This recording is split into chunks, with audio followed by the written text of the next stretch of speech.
love it if you could stay on for our salt segment, because I think it dovetails nicely with what we just ended on, and this kind of influx of Halliburton Democrats into the Democratic Party, because this week was, I thought, like a culture war battle that was ripe for that exact thing, which was when Jeffrey Goldberg published in The Atlantic a scoop that 2 years ago Trump said that military veterans were losers, that he canceled a visit to the cemetery outside of the American cemetery outside of Paris, saying, why should I go to that cemetery? It's filled with losers. And in a separate conversation on the same trip, Trump referred to the more than 1,800 Marines who lost their lives at Belleau Wood as suckers for getting killed. Apparently, Belleau Wood is a consequential battle in American history, and the ground on which it was fought is venerated by the Marine Corps. America and its allies stopped the German advance towards Paris there in the spring of 1918, but Trump, on that same trip, asked aides who were the good guys in this war. He also said that he didn't understand why the United States would intervene on the side of the allies. And this created kind of an explosion of discourse that I think was just very indicative of the current politics. But first, I want to get your take, because you're a certified historian, professional historian. Should the United States have intervened in World War I? Who were the good guys in that war?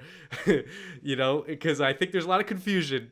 I quote Trump at the beginning of the semester every year in my Civil War class. He asked the right historical questions. If you think about it, why was there Civil War? The Civil War, why?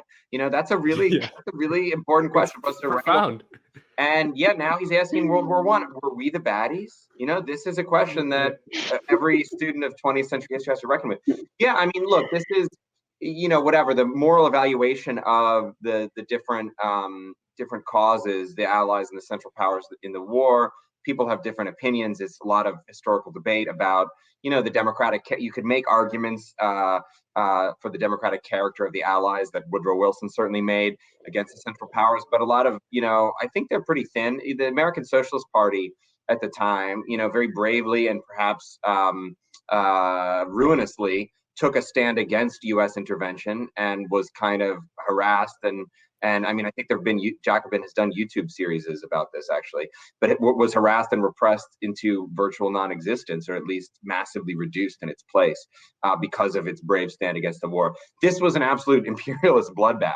And everyone, if you read, for instance, Christopher Clark's great book, The Sleepwalkers, on the origins of the war, which bounces from Vienna to Berlin to Paris to Moscow to London.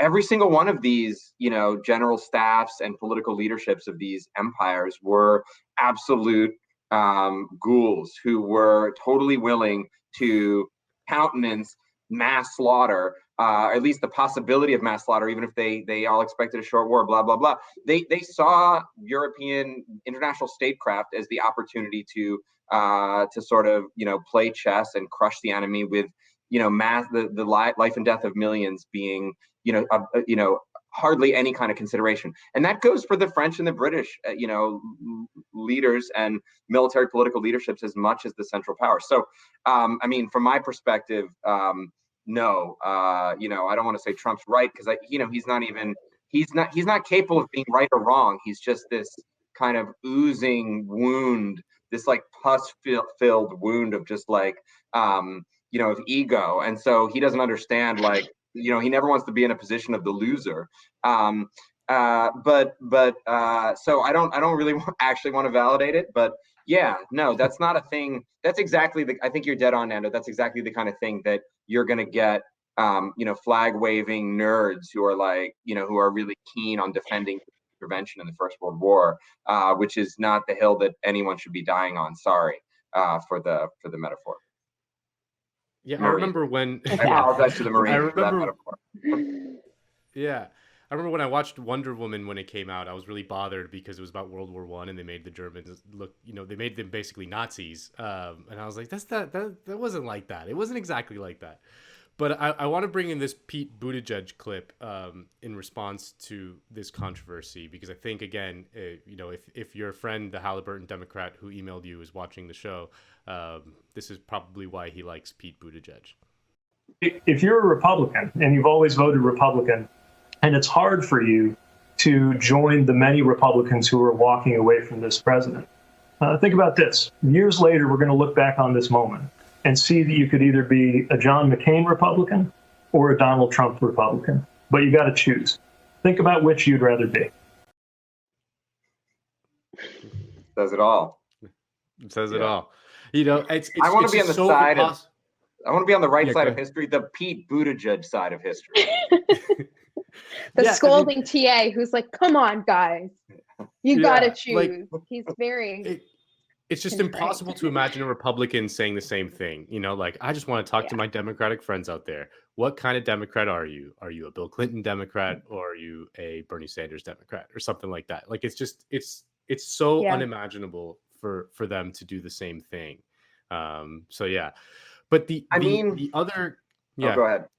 Go ahead. No, I'm not gonna. I was gonna make it even sort of a wimpy partial defense of it, but I'm not gonna do that. I just, yeah. But yeah, do it in the comments under it on YouTube. I mean, I guess I would just say, just look. This is an artifact of what happened in the primary. I guess that's all I'll say. That's not a defense. It's just an analysis, because these are the voters that they mobilized. These are the voters that actually came out in huge numbers. This is the army that Joe Biden's going to war with. So, to be honest, like, you know, I actually think some of the progressives out there who like Joe Biden needs to just like get behind Medicare for. I mean, I don't know who they're talking to, who they think they're talking to. That's not happening. It's not happening. I mean, maybe they think that they're showing Joe Biden's, indifference to working people. So fine, if you think that works, go for it. But that's not happening. The army that they went to war with is this Halliburton army. So that they don't have a lot of choice. If they're going to beat Trump, if they're actually going to win the battle, they have to use these weapons. So those are the voters that they need. Those voters in the home renovation voter, the home renovation caucus of greater Milwaukee.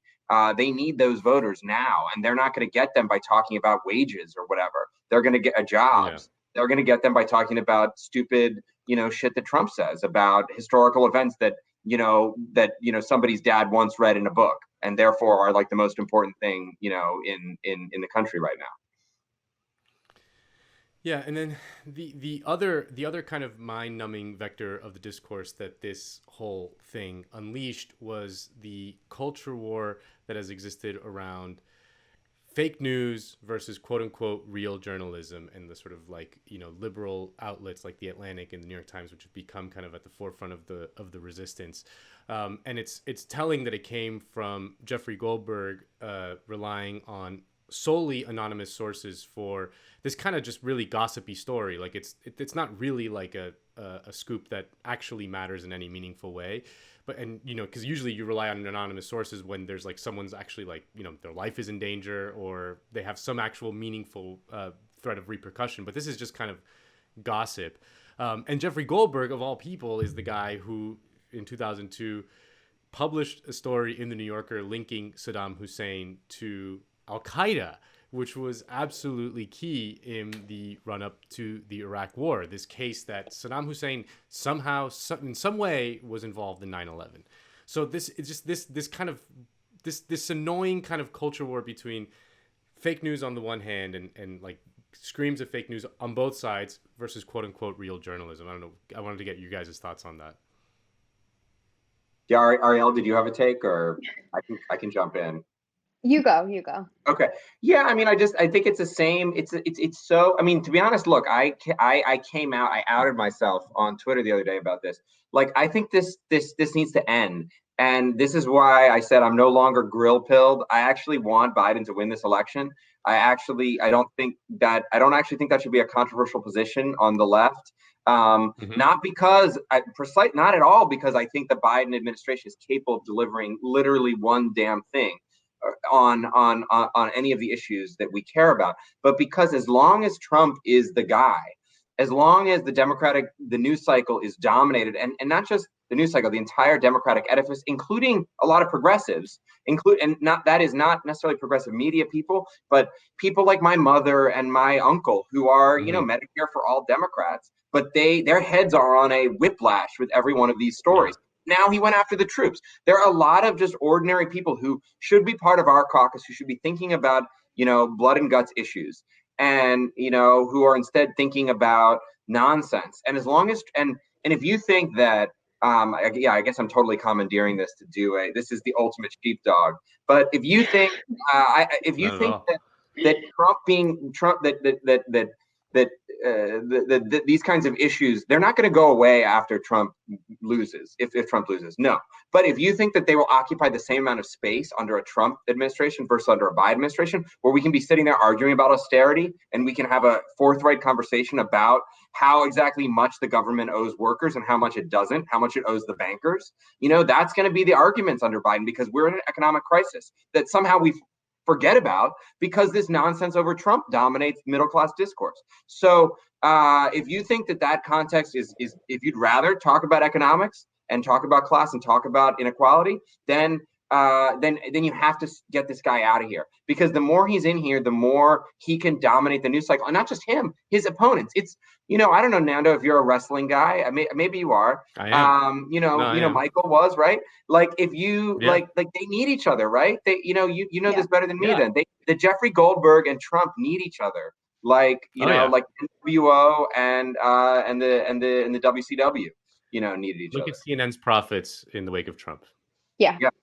But what I think is interesting now is that, I mean, you do see this kind of frenzied obsession over, people's feelings about these offensive things.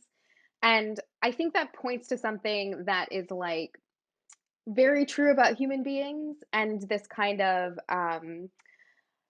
expectation of democracy and ideology, which is that, a person's feelings create choices and those choices create political realities. We don't have that. We don't have a world where your feelings can impact it at all. That's the world socialists want. We want a world where we can have those conversations and we can say, like, if you feel really strongly that, like, putting kids in cages isn't just politically wrong, it's morally wrong. We want a world where, like, that feeling, the center of that, the kind of like spiritual and emotional center of people's political ideology can be expressed and can actually change things. And both sides are really, really good at like bracketing that and reorienting it to specific issues that do make people feel a lot. And like, you can't discount the value of that, of people's passion and people's emotional responses. But it just doesn't go anywhere. So you have these like meaningless scandals over and over and over again. And they do the same thing to the left, where they're like, someone was mean on Twitter, or someone said this cruel thing on whatever. It's about redirecting the emotional impulse that can undergird some of these political developments and being like, no, look over there. But I also think like it's a mistake to totally write it off, because we want to tell people, like, you are absolutely right to have strong feelings about what happens to you. That is what democracy is based on. That's the democratic impulse, that we all discuss it together and we come to a consensus. We do not have that world. One of the reasons we don't is because, like, you're constantly being distracted or reoriented with like Trump's burn book, basically. And so I think as democratic socialists, we need to, really focus on why people come to that to begin with, why democracy actually like relies on and fosters the honest expression of emotion and passion in political ideology, and like why it's the only option that can. Sorry, I got very meta, but no, that was profound. Very poetic. That was really important. Okay. We can't run away from narrative and emotion, absolutely, and you're right. And it's the problem is that it's being preyed on for this essentially what is trivia. And people aren't, connecting that emotion to material circumstance. I mean, anyway, we could break it down further, but I almost think we should wrap this discussion up with that comment though, because that was really good. Yeah, absolutely. Matt, thank you so much for joining us, fellow Bernard brother, one of our best fighters that we put on the front line every single time. Really appreciate you coming on. And we're definitely going to have you back next time you write a massive piece in Jacobin that everyone's going to share. Thanks, Nando. Thanks, Ariella. It was great talking with you guys. This was fun. Thank you, Matt.